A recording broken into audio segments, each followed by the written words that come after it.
नमस्कार, आपण पाहता हिरकणी न्यूज.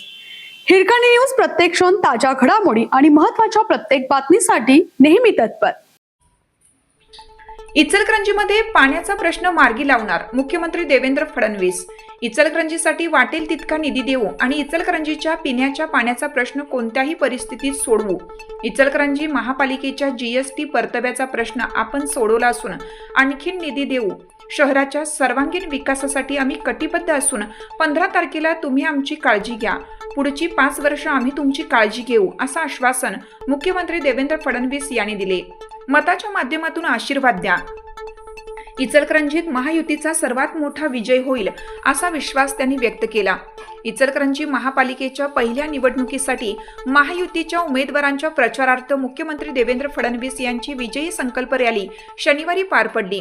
यानंतर महात्मा गांधी पुतळा परिसरात त्यांनी संवाद साधला. तत्पूर्वी राजर्षी छत्रपती शाहू महाराज पुतळ्यापासून विजयी संकल्प रॅलीला उत्साहात प्रारंभ झाला.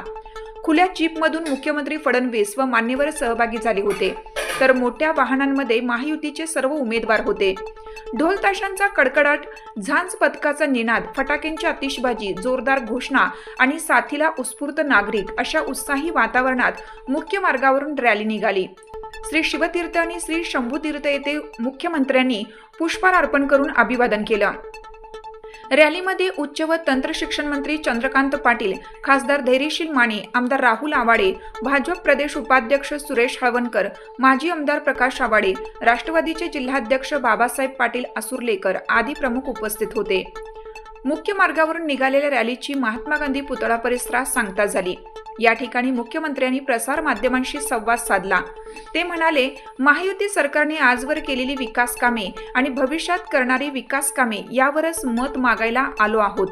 इचलकरंजीसाठी 18 MLDचा सांडपाणी प्रक्रिया प्रकल्प, 116 कोटींचा 54 MLDचा जलशुद्धीकरण प्रकल्प राज्यात मॉडेल ठरेल असा होणार आहे.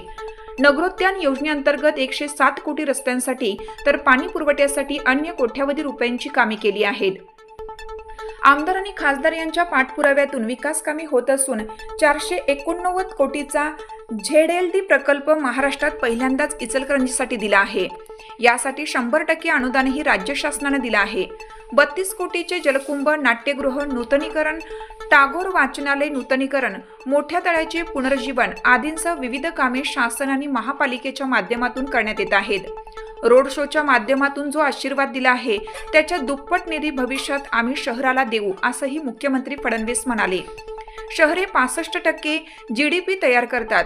वस्तू आणि सेवांची निर्मिती शहरात होते. ग्रामीण भागातून शहरात आलेल्या नागरिकांना सर्व सुविधा द्यायच्या आहेत. त्यासाठी पंतप्रधान मोदींनी मोठ्या प्रमाणात शहरासाठी योजनाही दिल्या आहेत. त्यातून विकास होताना दिसत आहे. इचलकरंजीच्या विकासासाठी उपमुख्यमंत्री एकनाथ शिंदे आणि अजित पवार यांच्यासह आम्ही सर्वजण पाठीशी आहोत. येत्या 15 तारखेला मतदानासाठी बाहेर पडून महायुतीचे सर्व उमेदवार निवडून द्यावेत, असे आवाहनही त्यांनी केलं. महापालिकेची पहिली निवडणूक होत असली तरी आजवरच्या इतिहासातील नवा उच्चांक होऊन महायुतीचा सर्वात मोठा विजय होईल, असा विश्वासही त्यांनी व्यक्त केला. यावेळी प्रकाश दत्तवाडे, रवींद्र माने, बाबासो चौगले, शेखर शहा, मोसमे आवाडे, बाळासाहेब माने यांच्यासह पदाधिकारी कार्यकर्ते उपस्थित होते. 70 वर्षात केंद्र सरकारकडून शहराच्या विकासासाठी निधी येत नव्हता, अशी टीका मुख्यमंत्र्यांनी केली. मात्र मोदी सरकारकडून विविध योजनांच्या माध्यमातून मोठ्या प्रमाणात निधी देण्यात येत असल्याने शहराचा विकास होत आहे.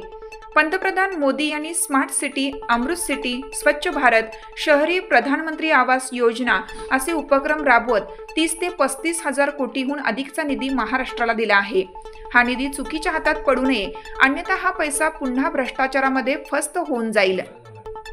आपल्या हिरकणी न्यूज चॅनलला लाईक करा, शेअर करा आणि सबस्क्राईब करायला विसरू नका. आणि रहा अपडेट.